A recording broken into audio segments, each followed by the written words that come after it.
with reaction to my open and all the breaking news tonight, White House Press Secretary Stephanie Grisham, who joins me now. Stephanie, thanks for being here. And I want to begin Glad to be here. Thank you. I want to begin with Marie Yovanovitch's testimony. The president, as we know, tweeted during the hearings about what he called her poor performance as ambassador. And the Democrats are now talking about new articles of impeachment for witness intimidation. What's the White House take on that?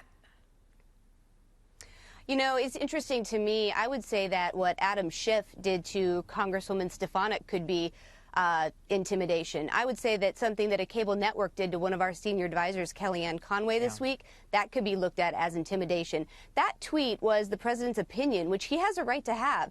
He was expressing why he didn't have faith in Yovanovitch. He deserves to have people that he believes in. He was going around the Dems and on his Twitter, which he's always so good at doing, and that's what made them angry.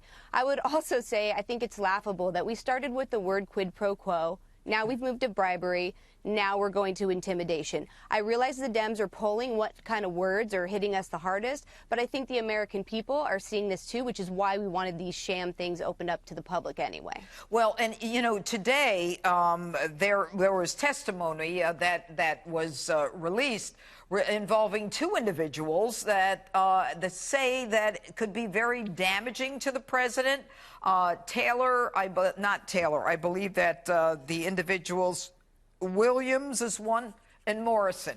Have you heard about that? Mm-hmm. I have, and I think that this is just another example of how Adam Schiff and company are moving the goalposts and changing the rules. This week, everything was public. Today was once again behind closed doors. And it's interesting because everything that's coming out are selective leaks against this president. We don't know what was said in there. If there was anything said in there that was for this president, that's certainly not leaking out. So the rules keep changing. This is why the president keeps going to Twitter and going around them. We have no rights in this whole sham, and it's horrible. It's really horrible. Well, it's got to be frustrating, and that's why I said in my open that, you know, just imagine you're in a situation where you have no due process, no lawyer, no right to be present, no right to confront your accuser, and no right to ask questions. I mean, it is amazing that this guy Schiff just comes out and stops people like Congresswoman Yovanovitch, and it is, you know, it's really totally un-American. But I want to talk about Bill Barr and the Attorney General, and I have some sound I'd like you to listen to. What it means is that instead of viewing themselves as the loyal opposition, as opposing parties have done in this country for over 200 years, they essentially see themselves as engaged in a war to cripple by any means necessary a duly elected government. So what you've got is the Attorney General in a very unusual speech before the Federalist Society last night, talking about what we're seeing, which is basically a mob that is making new rules and making a decision that we're going to resist, just like Maxine Waters said right in the beginning and Congressman Al Green said right in the beginning, that it doesn't matter what the rules are. I mean, this is such an incredibly dangerous precedent that if the people, the American people, elect someone, that you can get this mob in Congress, if they've got the majority, they could just say, let's just impeach him. Absolutely. And, you know, this has been going on before the president was elected, and certainly once he took office. You know, the Washington Post had an article in 2017, January 2017, right after the president took office, with a headline talking about the Dems and how they were planning a resistance like no other president would ever see. And as you mentioned, Maxine Waters, she not only called for a resistance, she encouraged her supporters to go after anybody in the Trump administration.